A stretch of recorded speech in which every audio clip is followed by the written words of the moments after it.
তোমাদের যদি একটা খুব কমন কোশ্চেন করা হয়, যেমন আমি আমার লাইফে এই কোশ্চেনটাই আসলে নর্ডাম কলেজ থেকে শিখছি, মানে আমার কলেজ লাইফ থেকে শিখছি, যে সাকসেস ইজ ইকুয়ালস হোয়াট, সাফল্য সমান সমান হোয়াট। তো সাকসেস ইজ ইকুয়ালস হোয়াট, এই কোশ্চেনের আনসার খুব সিম্পল। আমি যদি 3বার আনসার করি এই কোশ্চেনের, তাহলে আনসারটা এরকম হবে, success is equals discipline, success is equals discipline, success is equals discipline. So তুমি যদি ডিসিপ্লিন থাকো, সফল তুমি হবাই লাইফে। আমি যা যা কিছু আসলে প্রাপ্তি পাইছি বা অ্যাচিভমেন্টস পাইছি, মেজরিটিতেই আমার আসলে ডিসিপ্লিন ছিল। আর যেখানে যেখানে আমার ডিসিপ্লিন ছিল না, আমি জিন্দগিতেও ওখানে সাফল্য পাইনি, তাই না? তো এই কথাটা বললাম কি কারণে? কারণ হচ্ছে এটা যে দেখবা যে দেশের বেশ কিছু কলেজ আছে, ওইসব কলেজের স্টুডেন্টরা সব জায়গায় ভালো করে। একটা খুব কমন স্ট্যাট দেখাইতেছি, হ্যাঁ, একটা কমন স্ট্যাট, তোমাদেরও মন ভালো করে দিচ্ছি। ব্যাপারটা এরকম যে যেমন আমার ব্যাচের যদি আমি কথা বলি, আমি হচ্ছে গিয়া এইচএসসি 13 ব্যাচ, ওকে, এইচএসসি 13 ব্যাচ।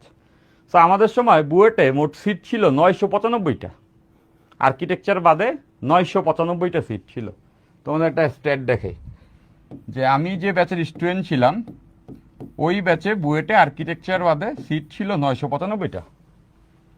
তো মজার ব্যাপার কি জানো, ওইবার নর্থডাম কলেজ থেকে, এনডিসি থেকে বুয়েটে চান্স পাইছিল সব মিলায় 437টা। Can you imagine? অর্ধেক স্টুডেন্টই নর্থডাম কলেজ থেকে চান্স পেয়েছে। এই জিনিসটা দেখে খুব ভয়ানক লাগে না? মানে আমি নিজেই অবাক হয়ে গেছি এটা যখন দেখলাম যে 995টা সিট বুয়েটে, তার মধ্যে আমার কলেজ থেকেই আমি দেখতেছি 437 জন ওই বছর বুয়েটে চান্স পেয়েছে। আরও মজার ব্যাপার যেটা দেখলাম, আমার যে গ্রুপ ছিল, আমি গ্রুপ 2 এর স্টুডেন্ট ছিলাম, আমার গ্রুপ থেকে বুয়েটে চান্স পাইছে 50 জন। আমার গ্রুপ থেকে বুয়েটে চান্স পাইছে 52-53 জন। আরও মজার ব্যাপার, সিএসসিতে আমার ক্লাসরুমেই 18 জন চান্স পাইছে গ্রুপ 2 থেকে। 18 জন সিএসসিতে, প্রথম গ্রুপেই 18 জন আমার ক্লাসের, মানে গ্রুপ 2 এর। সেটা দেখে না ভাবতেছিলাম, আচ্ছা সারা বাংলাদেশে এত ছেলে পান পড়ালেখা করছে, তাহলে আমাদের কলেজে এত কি স্পেশাল আছে যার জন্য অর্ধেকেরও বেশি স্টুডেন্ট এখান থেকে চান্স পেয়ে গেল? সেই কোশ্চেনের আনসারটা না খুবই সিম্পল। এই কোশ্চেনের আনসারটা হচ্ছে গিয়ে, নর্থডাম কলেজ এত ডিসিপ্লিনড একটা কলেজ, কোনোদিন কোনো ক্লাস 5 মিনিট লেট হয় না। একটা ক্লাসও, 2টা বছরে একটা ক্লাসও অফলাইনে 5 মিনিট লেট হয় নাই। সে এমন একটা অবস্থা, প্রথম দিন টিচার এসে বলতেছিল, আমার মনে আছে, আমি বরিশাল জিলা স্কুলে পড়ছি, স্কুল লাইফ ছিল, কে কে আছো জিলা স্কুলে কমেন্ট করতে পারো, জিলা স্কুলের লাইফটা কীরকম? স্কুলে কোনো পড়ালেখা নাই, তাই না? স্কুলে যাই, মজা মস্তি করি, চলে আসি, কোনো কোনো দিন স্কুল পালাও চলে আসি, এবং হচ্ছে পড়ালেখা সব স্যারদের বাসায়।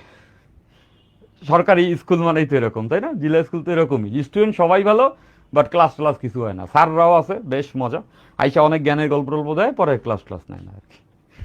তো আমি মনে আছে যে আমি যখন প্রথম দিন ক্লাসে যাই নর্থডাম কলেজে, সো আমি এরকম মাইন্ডসেটেরই ছিলাম যে পড়ালেখা নিজ দায়িত্বে করে নিব, ওই কলেজের টিচার হয়তো বা অনেক জ্ঞান ট্যান দিবে প্রথম কয়েকদিন, এবার খবর থাকবে না। সো আই স্টিল রিমেম্বার প্রথম ক্লাস হচ্ছে কেমিস্ট্রি, বিপ্লব কুমার স্যার, যারা নর্থডামে আছে চিনে থাকবা। তো বিপ্লব স্যার আসছেন, একদম জাস্ট টাইমে আসছেন, এসে বললো যে তোমরা সবাই 2টা করে খাতা মেনটেন করবা, আর হচ্ছে গিয়া আমি প্রত্যেক লেকচার আমরা যেন তুলে রাখি। তো ভালো কথা, প্রথম দিন পড়াচ্ছে, আমি লেকচার তুলতেছি কেমিস্ট্রি, আর ভাবতেছি যে এই যে প্রথম দিন লেকচার তুলতে বলতেছে, লেকচার তুলতেছি, দ্বিতীয় দিনে হয়তো বা তুলবে, এক সপ্তাহ যাওয়ার পরে স্যারই ভুলে যাবে আসলে কি পড়াইতেছিল, আইসা হয়তো জিজ্ঞেস করবে কি পড়াইছিলাম কতদিন, এবারে যা একটা আধারে পড়াই দিয়ে শেষ করবে। তো ওই খাতাটা মেনটেন হবে না, দ্যাট ওয়াজ মাই এক্সপেকটেশন। সরকারি স্কুল থেকে আসলে তো এরকম এক্সপেকটেশন ছিল। তো আমি অবাক হয়েছি যে 2 বছরে স্যার কোনোদিন 1 মিনিট লেটে আসেন নাই, সেটা তো গেলই, পাশাপাশি জিন্দেগি তো আইসা আমাদের কারো কাছে জিজ্ঞাসা করে নাই গতকালকে কোন পর্যন্ত পড়াইছি।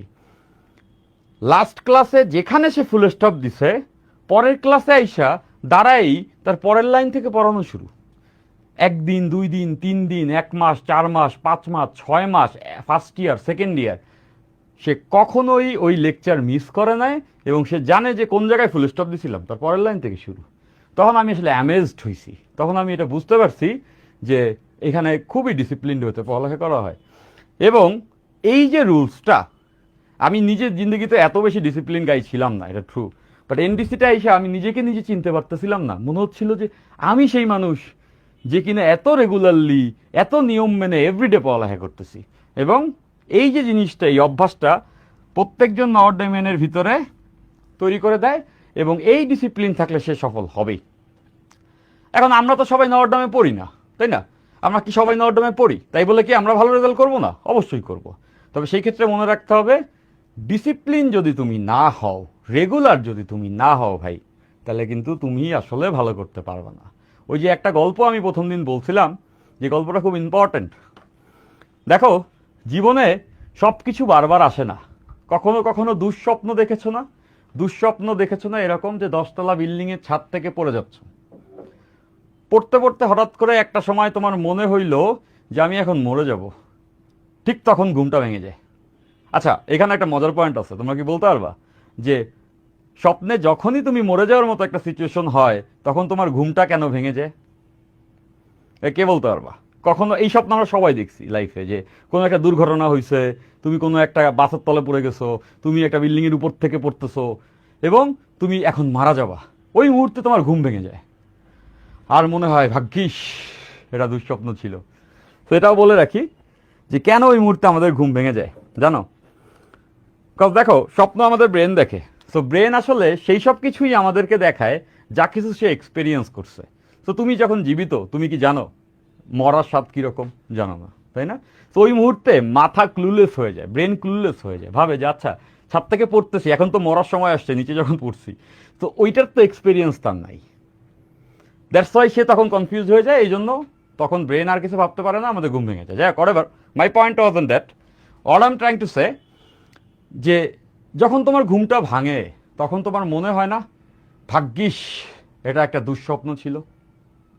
ওই মুহূর্তে মনে হয় না যে একটু ঠান্ডা পানি খেয়ে উঠে বসে মনে হয় I am lucky, I got a chance, I got a second chance, এরকম মনে হয়? সো তখন তুমি হয়তোবা ফিল করো যে it's like a game and you have another chance, তোমার আর একটা লাইফ আছে, আর একটা চান্স আছে। বাট চিন্তা করে দেখো, আজকের এই দিনে তোমরা 27 ব্যাচের যত স্টুডেন্ট আছো, তোমার সামনে পুরো ইন্টার লাইফটা পড়ে আছে, 1.5-2 বছর একদম আন করা পড়ে আছে, কে এখন কেবল শুরু হয়েছে। পুরো জিনিসটাই তোমার সামনে পড়ে আছে। তোমার সামনে এইচএসসি পরীক্ষা পড়ে আছে, বুয়েট অ্যাডমিশন টেস্ট পড়ে আছে, ঢাকা ভার্সিটি অ্যাডমিশন টেস্ট পড়ে আছে, সব কিছু পড়ে আছে। এবং আজকের দিনে যদি তুমি চাও, তুমি যদি পরিশ্রম করো, রেগুলার থাকো, তাহলে এই সময়টাতে প্রপার ইনভেস্ট করে আজ থেকে 1.5 বছর পরে এইচএসসির একটা ভালো রেজাল্ট করতে পারো, আজ থেকে 2 বছর পরে বুয়েটে চান্স পেতে পারো, ঢাকা ইউনিভার্সিটিতে চান্স পেতে পারো, এবং তুমি তোমার ক্যারিয়ারটা নিজেই এখান থেকে গড়ে নিতে পারো।